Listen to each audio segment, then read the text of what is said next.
श्री गुरुभ्यो नमः।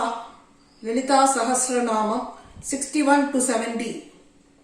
पंचप्रेदासनासीना पंचब्रह्मस्वरूपिणी चिन्मयी परमानंद विज्ञान घनरूपिणी ध्यानध्यादृध्येय रूपा धर्माधर्म विवर्जिता विश्वरूपा जागरिणी स्वपत्नी तैजसात्मिका सुप्ता प्राज्ञात्मिका तुर्या सर्वावस्था विवर्जिता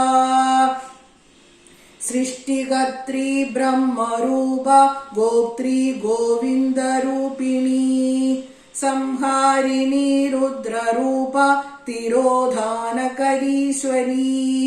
सदाशिवानुग्रहदा पंचकृत्य परायणा भानुमण्डल मध्यस्थ भैरवी भगमालिनी पद्मासना भगवती पद्मनाभ सहोदरी उन्मेष निमिषोत्पन्न विपन्न भुवनावली सहस्रशीर्ष वदन सहस्राक्षी सहस्रपाद आब्रह्म कीट जननी वर्णाश्रम विधायिनी निजाज्ञारूप निगम पुण्या पुण्य फलप्रदा श्रुति सीमंद सिंदूरी कृत पादाब्ज धूलिका सकलागम संदोह शुक्ति संपुट मौक्तिका पुरुषार्थ प्रदा पूर्ण भोगिनी